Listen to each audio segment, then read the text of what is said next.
Online classes अभ्यास 24 में मैं पुनः एक बार आप सभी का हार्दिक स्वागत करता हूं। इतने दिनों के बाद आज फिर से आपके सामने उपस्थित होने का मौका मिला। कुछ व्यस्तताएं थी, रक्षाबंधन जैसे त्यौहार, तो इसलिए थोड़ा सा हम बिजी रहे। आइए आज हम चर्चा करते हैं द रशियन रेवोल्यूशन के विषय में, socialism in the Europe and the Russian revolution. तो come on to the point without any delay, let's see on the white board. तो the Russian empire in 1914, Russian empire 1914 में किस condition में था उस पर डिस्कस करेंगे। Then economy and society Russia, इस पर चर्चा करेंगे। और फिर socialism in Russia.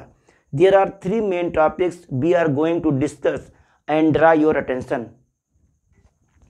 In 1914, Tsar Nicholas II ruled in Russia. It means Tsar Nicholas II ruled in Russia during 1914. 1914 के दौरान जो जार निकोलस सेकेंड था वो रसिया पे रूल्ड कर रहा था, शासन कर रहा था। अब the Russian empire included current day Finland, Latvia, Lithuania, Estonia, parts of Poland, Ukraine, Belarus, Central Asian states, Georgia, Armenia, Azerbaijan and the treaty outside Moscow. इस तरीके से अगर हम देखें तो this during that time there are some state belong to the Russian empire like Latvia, Lithuania, Estonia, part of Poland, Ukraine, Belarus, Central Asian states, Georgia, Armenia, Azerbaijan and the territory out of the side Moscow. मतलब Moscow के बाहर अगल बगल की जो territories थी उस पर भी रसिया का अधिकार था। आप देखो कि आज वर्तमान समय में ये जो यूक्रेन है, ये यूक्रेन और रूस के मध्य युद्ध चल रहा है। तो यूक्रेन कभी रसिया का पार्ट हुआ करता था और तब जो ये रूस है उसका नाम होता था USSR, यानी यूनाइटेड स्टेट ऑफ सोवियत रसिया। ये उस समय की बात है जब ये सारे देश रूस के मेंबर हुआ करते थे। आज क्या है, ये सारे देश अलग हैं, यूक्रेन अलग है, बेलारूस है, अजरबैजान और ये जॉर्जिया, आर्मेनिया, ये सब अलग हो चुके हैं रूस से। और ऐसी घटना कब हुई? ऐसी घटना हुई जब कोल्ड वार शुरू हो गया। कौन सा वार? Cold war. ये कोल्ड वार क्या होता है भाई? शीत युद्ध। ये क्या होता है? शीत युद्ध क्या होता है? कभी देखा आपने शीत युद्ध होते हुए? हमने भाई तो अक्सर देखा है। गांव में देवरान जेठान का झगड़ा, सास पतुओं का झगड़ा, है ना, ये सब क्या है? ये सब कोल्ड वार है। मतलब केवल जबानी लड़ाई, जहाँ पर कोई खून खराबा ना हो, केवल जबानी लड़ाई हो, वही क्या होता है? वही कोल्ड वार होता है। आज गर्मी बहुत है भाई, पसीना एकदम टपक रहा है ना। पंखे भी चल रहे हैं लेकिन पंखा कोई काम नहीं कर रहा है। फैन ऊपर चल रहा है लेकिन वो वर्क नहीं कर पा रहा है, इतनी गर्मी है। The majority religion was Russian Orthodox Christianity. अब रसिया में इस टाइम कौन सी मेजॉरिटी थी? तो ऑर्थोडॉक्स यानी रूढ़िवादी जो ईसाई थे उनकी मेजॉरिटी रसिया में थी। रूढ़िवादी मेजॉरिटी रसिया में थी, ये रूढ़िवादी ईसाई होते थे। इकोनॉमिक एंड सोसाइटी इन रसिया। अब इस समय इकोनॉमिक सोसाइटी कैसी थी रसिया की, यानी इकोनॉमी कैसा था, वहाँ की सोसाइटी कैसी थी, इस पर डिस्कस करते हैं। 85% रशियन पॉपुलेशन प्रैक्टिस्ड एग्रीकल्चर, यानी लगभग 85% जो रशियन पॉपुलेशन थी वो किस पे डिपेंड थी? डिपेंड ऑन द एग्रीकल्चर, यानी खेती करती थी। Cultivators produce for both market and their own needs, यानी ये जो पीजेंट्स थे वो जो प्रोडक्ट उगाते थे, जो अनाज उगाते थे, उसका वो दोनों पर्पज से उसको वो उगाते थे। एक तो खुद यूज के लिए ओन नीड्स और दूसरा मार्केट पर्पज से। तो इस तरीके से जो कल्टीवेटर थे वो जो ग्रेन्स ग्रो करते थे वो mainly both purpose like market and own needs. Saint Petersburg and Moscow were the industrial areas, यानी जो सेंट पीटर्सबर्ग और मॉस्को था वो एक बहुत बड़ा औद्योगिक क्षेत्र था। 1890s many factories were set up when the Russian railway network was extend, यानी 1890 के आसपास रसिया में बहुत सारे उद्योग धंधे स्टेबल होने लगे। उसका मेन जो रीज़न था यानी रेलवे नेटवर्क को एक्सटेंड होना, रेलवे नेटवर्क का धीरे धीरे वहाँ पर विस्तार होना, ये मेन रीज़न था कि रसिया में उद्योग धंधे तेज़ी के साथ डेवलप हुए। कोल प्रोडक्शन डबल्ड, अब इस समय क्या हुआ, कोल प्रोडक्शन गोइंग डबल्ड, मतलब दूना हो गया, कोयले का उत्पादन दूना हो गया। और देखिए and iron and steel output quadrupled, 4 गुनी उत्पादन हो गया, यानी जो आयरन और लोहे का उत्पादन है वो 4 गुना बढ़ गया। कोयले का उत्पादन 2 गुना और आयरन एंड स्टील का उत्पादन 4 गुना बढ़ गया। मतलब इतनी तेजी के साथ वहाँ पर विकास फैल रहा था। The working for the crafts units and small workshop was 15 hours and in factories 10 to 12 hours. The working for the crafts units, अब ऐसे लोग जो छोटे छोटे स्मॉल वर्कशॉप पे काम करते थे उनकी जो ड्यूरिंग वर्किंग आवर जो थी वो 15 आवर हुआ करती थी। And then in the factories near about 10 to 12 hours. It is not good for the workers, clear. Maximum working hour 8 hours is sufficient for the workers, but there is 15 hours in workshop, small workshop and factories 10 to 12 hours. Women made 31% of the factory labor. Factory में 31% labour किसका था, महिलाओं का था, यानी 31% महिलाएं फैक्ट्रियों में काम करती थीं। फोर्स 1914 में लगभग 31% महिलाएं फैक्ट्रियों में काम करती हैं। But they were paid between half and 3/4 of a man's wages, लेकिन इनको क्या होता था, पुरुषों का आधा या उसका 3/4 मजदूरी महिलाओं को दी जाती थी। यानी जो महिलाएं थी उनकी मजदूरी पुरुषों की मजदूरी का आधा या उसका 3/4 होता था। इस तरीके से जो फीमेल वर्कर्स होती थी बहुत ही इजी वे में मिल जाया करती थी और उनको वेजेस भी बहुत नॉमिनल वेजेस दिया जाता था।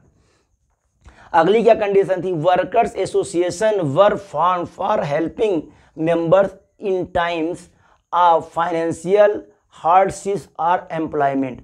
अब ये जब सारी घटनाएं हो रही थी तो इसी बीच में क्या हुआ कि इन घटनाओं से निजात पाने के लिए लोगों का शोषण ना हो, लोगों को एक्सप्लॉइट ना किया जाए बाय द इंडस्ट्रियलिस्ट और द कैपिटलिस्ट, तो उसके लिए क्या किया गया, जितने भी वर्कर्स थे उन्होंने एक एसोसिएशन ड्रा किया, एक एसोसिएशन को फाउंड किया, एसोसिएशन फाउंड किया, were formed helping members it times of financial hardship और अनएम्प्लॉयमेंट।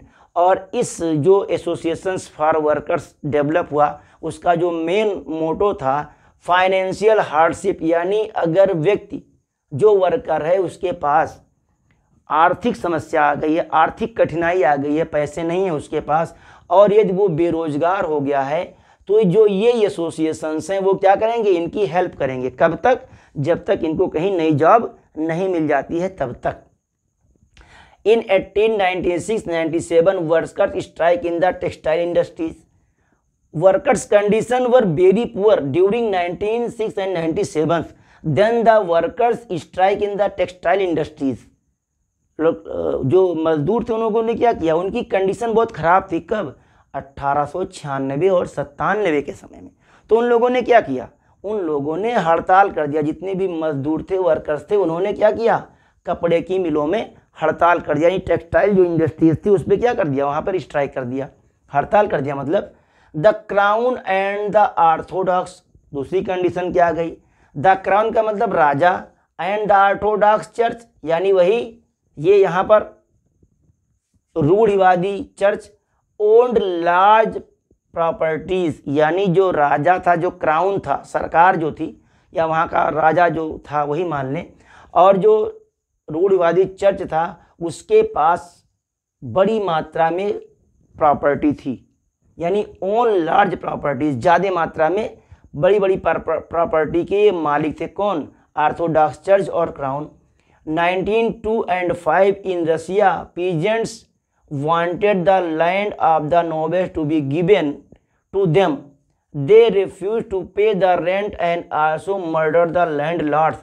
1902 और 5 में क्या, 2 से 5 के बीच में क्या हुआ, जितने भी रसिया के जो किसान थे उन्होंने कहा कि जितने जमींदार हैं, नोबेल्स, जितने भी नोबेल्स जमींदार, नोबेल्स का मतलब जमींदार, जितने भी जमींदार हैं वो सब क्या करें, सारी जमीनें किसको दे दें, हमको दे दें। और किसानों ने क्या किया, दे रिफ्यूज टू पे द रेंट, किसानों ने जमीन का टैक्स देने से मना कर दिया। क्यों भाई, जमीन तो इनकी थी, ऑर्थोडॉक्स चर्च और फिर लैंडलॉर्ड की, नोबेल्स की, उस पर किसान केवल खेती करता था, पट्टे पर लेकर के, लीज पर लेकर के वो खेती करता था और टैक्स उसी को देना होता था। तो किसानों ने क्या किया, टैक्स देने से भैया मना कर, हम ना दे भाई टैक्स, भैया जमीन हमें मिलेगी चाहिए और हम टैक्स अब आपको नहीं देने वाले हैं। इतना ही नहीं किया, कहीं रुको बताई थे, मारी उड़ाइन, प्राण ले लिया किसानों ने। किसका प्राण ले लिया, लैंडलॉर्ड्स, जितना जमींदार रहे सबका हलाल कई दिन किसान भर मिल गए। कहीं रुको बताई थे, बहुत मजा काटे हो है तू, खूब जमीन पर कब्जा क्यों है, खूब चूसे हो है हम सबे, और हमें सब कर्जा दे थे, हमें सब अब टैक्स दे थे। अब बताता हूँ, पीजेंट्स इन द रसिया, अब किसान जो थे रसिया में, pooled their land together productively and their commune was divided in the according to the needs of family. यानी जो किसान थे, रसिया के किसान थे, उन्होंने अपनी जमीन को एक साथ इकट्ठा कर लिया और पीरियडली, आवर्ती श्रेणी में अपनी जमीनों को उन्होंने छोटे छोटे कम्यून में डिवाइड कर दिया, क्षेत्रों में डिवाइड कर दिया। और किसके अनुसार डिवाइड कर दिया, जैसे उनकी फैमिली की आवश्यकता थी। जैसे मान लो कि एक गांव में 50 परिवार रहता है और 500 एकड़ जमीन, 500 बीघे जमीन है, तो उस 500 बीघे जमीन को 50 परिवार ने आपस में डिवाइड कर लिया, पूलिंग कर ली, इकट्ठा कर लिया साथ साथ मिल करके, और अपने परिवार के अकॉर्डिंग, अपने परिवार की सुविधा के अनुसार उन्होंने उस जमीन को क्या किया, यूटिलाइज करना शुरू कर दिया। तो सेम कंडीशन रसिया में हुई, यानी रसिया के जितने किसान थे उन्होंने जो नोबेल्स की ज़मीन थी उसको अपनी सुविधा के अनुसार और अपनी फैमिली की सुविधा के अनुसार डिवाइड कर लिया, उस पर अपना अधिकार कर लिया। आइए देखते हैं सोशलिज्म कैसे आ गया यूरोप में, समाजवाद कैसे उत्पन्न हुआ भाई। बिफोर 1914, 1914 के पहले क्या था, political parties were illegal in Russia, यानी 1914 से पहले रूस में जितनी भी पार्टियां थीं, राजनीतिक पार्टियां, वो क्या थीं, इलीगल थीं, अवैध थीं। 1898 में Russian social democratic workers party was founded, यानी 1898 में रूस में एक पार्टी बनी, क्या नाम था, Russian social democratic workers party was founded which operated illegal due to government policy. अब ये इलीगल थी, क्यों भाई, 1914 के पहले की घटना है ना ये, और क्या कह रहा कि 1914 से पहले जितनी भी पॉलिटिकल पार्टियां होंगी वो सब क्या होंगी, इलीगल होंगी। तो गवर्नमेंट की पॉलिसी के अनुसार ये जो पार्टी बनी Russian social democratic workers party, ये इलीगल पार्टी थी। कब, क्योंकि ये कब बनी है, 1898। और कहानी क्या बता रहा है यहाँ पे, कह रहा है कि 1914 के पहले जितनी पॉलिटिकल पार्टियां थी सब इलीगल थी, अवैध थी। तो ये पार्टी भी क्या हो जाएगी, ऑलरेडी 1898 की है तो ये अवैध हो जाएगी। 1900 में क्या हुआ, active socialist in the country side form the socialist revolutionary party, कुछ सक्रिय समाजवादी आए कंट्री साइड में। कंट्री साइड का मतलब होता है ग्रामीण क्षेत्र या गांव देहात में। आप कंट्री साइड का मतलब यहाँ पर देश ना समझिएगा, कंट्री साइड का मतलब ग्रामीण क्षेत्र से होता है यहाँ पे। तो एक्टिव सोशलिस्ट कुछ ऐसे समाजवादी कार्यकर्ता थे जो ग्रामीण क्षेत्रों से बिलोंग करते थे, वहाँ पर उन्होंने क्या बनाया, सोशलिस्ट रिवोल्यूशनरी पार्टी का गठन कर दिया, साम्यवादी क्रांतिकारी दल जिसको कहते हैं, सोशलिस्ट रेवोल्यूशनरी पार्टी साम्यवादी क्रांतिकारी दल का गठन कुछ सक्रिय कार्यकर्ताओं ने, सक्रिय समाजवादियों ने, साम्यवादियों ने कहाँ किया? ग्रामीण क्षेत्रों में किया। The party demanded for peasant rights, इस पार्टी की क्या मांग थी? किसानों के अधिकारों की मांग थी। और transfers land from the nobles to the peasants, और यह पार्टी यह भी मांग कर रही थी कि जो जमीन है वो जितने लैंड लॉर्ड हैं, यानी जितने जमींदार हैं, उनसे जमीन ट्रांसफर होकर कहाँ चली आए? किसानों के पास आ जाए। जितने भी नोबल्स हैं इनकी जमीन कहाँ आ जाए? किसानों के पास आ जाए। ये किसकी डिमांड थी? अरे भैया ये साम्यवादी क्रांतिकारी पार्टी के मांग रहा। अब एक तो ऐसे समझो कि हमारे गांव में कुछ लोग सामाजिक कार्यकर्ता जैसे हैं। एक हमारे बहुत खास जानने वाले हैं मिस्टर बबलू तिवारी, वो भी क्या है? एक सामाजिक कार्यकर्ता हैं, एक्टिव सोशलिस्ट हैं। यानी क्या है? वो साम्यवादी समाजवादी विचारधारा के पोषक हैं हमारे इलाके में। और वो क्या करते हैं? उनका काम यही है कि जो साम्यवादी विचारधारा है, क्रांतिकारी आंदोलन है, एक समान, सबको एक समान की नज़र से वो देखने का काम करते हैं। अब देखते हैं कि नहीं देखते हैं ये तो मैं नहीं जानता, लेकिन वो एक सामाजिक कार्यकर्ता हैं। तो ऐसे सामाजिक कार्यकर्ता रसिया में भी थे। कब? 1900 में।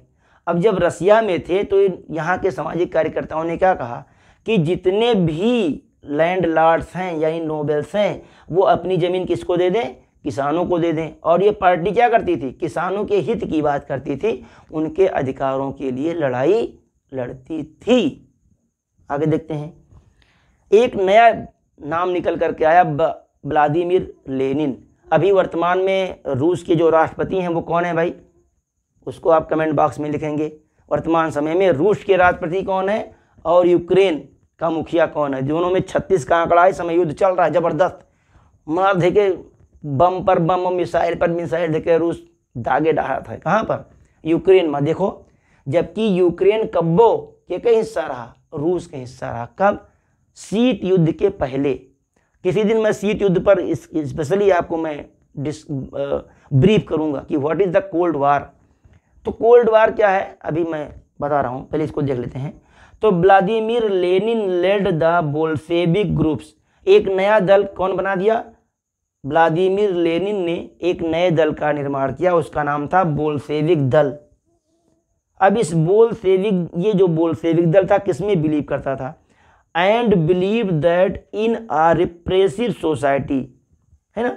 ये दल चाहता था कि जो भी लोग इस दल में रहें वो लिमिटेड फ्रीडम में रहें, ज़्यादा उच्छृंखल ना हो, ज़्यादा स्वतंत्रता उनको ना मिले। वो क्या करें? वो लिमिटेड फ्रीडम में रहें। यानी रिप्रेसिव का मतलब होता है लिमिटेड फ्रीडम। एक ऐसी सोसाइटी का निर्माण किया। यानी जो बोल्शेविक ग्रुप था ये किसमें बिलीव करता था? लिमिटेड फ्रीडम में बिलीव करता था। The party should be disciplined and should control the number and quality of its member.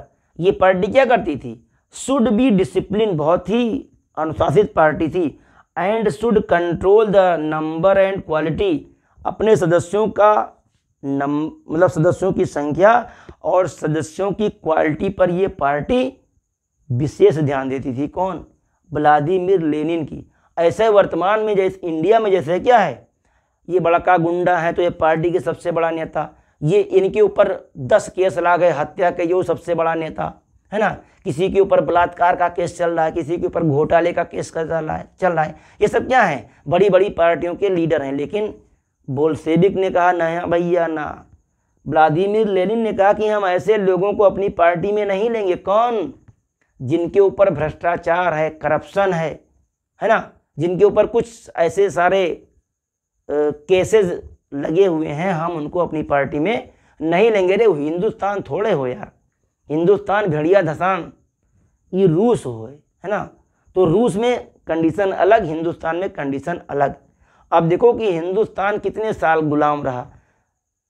1857 से लेकर के हम मान लें तो 1947 तक लगभग 99 साल हम गुलाम रहे। ये रूस 1 साल नहीं कोई गुलाम रहा। तो हम लोग कहाँ? हम लोग पैदाइशी करप्शन हमारे ब्लड में है। हम जब तक ईमानदार हैं, जब तक हमें बेईमानी मौका नहीं मिला था तब तक हम ईमानदार हैं। और खास करते भारतीय तो और जहां हमें बेईमानी मौका मिला तुरंत हम बेईमानी कैले बेईमान, नो डाउट। तो क्या हुआ, व्लादिमीर लेनिन ने जिस ग्रुप का निर्माण किया, फाउंड किया जिस दल को, उस दल की क्या क्वालिटी थी, वो लिमिटेड फ्रीडम वाली पार्टी थी, दल था, और साथ ही साथ बहुत ही डिसिप्लिन पार्टी थी। उसके साथ साथ अपने जो पार्टी के मेंबर्स होते थे उनकी क्वालिटी पर विशेष ध्यान देती थी। कौन, ये बोल्शेविक ग्रुप जिसका फाउंडर कौन था, व्लादिमीर लेनिन। उसी तरफ एक दूसरी पार्टी भी यहाँ पर आ गई, the other socialist group name the Menshevik, एक दूसरा दल भी था मोंशेविक दल। तो advocated entry for all the in the party, मतलब सभी शैक्षिक, जितने भी लोग शिक्षित लोग हों वो इस पार्टी में शामिल हो सकते हैं। किसमें, मोंशेविक में। यहाँ पर बाउंडेशन है, यहाँ पर क्या बाउंडेशन है, इतना बाउंडेशन है कि सारे शिक्षित लोग ही इस पार्टी में शामिल हो सकते हैं। तो एक छोटा सा टॉपिक था, लगभग 10-15 मिनट का वीडियो होगा। आप इसको बार बार रिवाइज करने से क्या होता है, चीज़ें याद हो जाती हैं। आप इसको क्या करेंगे, अभी नोट करके रख लेंगे नहीं, इसको बार बार देखिए, बार बार देखो, 1000 बार देखो, देखने की चीज़ है ना। बार बार देखने से, बार बार करने से क्या होता है, चीज़ें बिल्कुल माइंड में एकदम बैठ जाती हैं। आज गर्मी बहुत है भाई, खैर मैनेज कर रहा हूँ किसी तरीके से, मतलब इतनी गर्मी है कि फ़ैन भी चल रहा और मतलब कोई उसका इम्पैक्ट नहीं पड़ पा रहा है। तो हम चर्चा करेंगे कोल्ड वार का, किसी दिन मैं बताऊंगा कोई what is the cold war. ऐसे समझ लो कि गांव में जब 2 जने लड़त हैं, लेकिन कोई चोट चपेट ना लगे, लाठी डंडा ना चले, खाली जबानी लड़ाई हो जाए, वो क्या हुए, कोल्ड वार, शीत युद्ध, है ना। मतलब कोई खून खराबा ना हो, कोई मारपीट ना हो, कोई दंगा फसाद ना हो जाए आपस में, लेकिन हम क्या करें, वाक युद्ध करें, शीत युद्ध, वाक युद्ध, वह क्या है, कोल्ड वार है, शीत युद्ध है। अक्सर गाँव में देखे हुई 2 भाई लड़िए या 2 गाँव में 2 व्यक्ति लड़िए, कोनो चीज़ मैटर का लेके झगड़ा शुरू होगा, सास पतुओं के झोंटा नचोवल ना, दूर दूर से लड़ाई करें दोनों जनी, तब वो क्या हो जी, वो कोल्ड वार हो जाए, यानी शीत युद्ध हो जाए।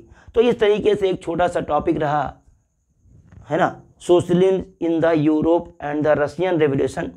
इसके आगे का पार्ट अभी आई थिंक 2 वीडियो आएगा, और आप लोग उसको देखें और ऐसे लोगों तक इसको शेयर करें, पहुंचाएं जो इसके वाकई हकदार हैं, जिनको इसकी रिक्वायरमेंट है। तो मेरे साथ बने रहने के लिए आप लोगों को बहुत बहुत धन्यवाद।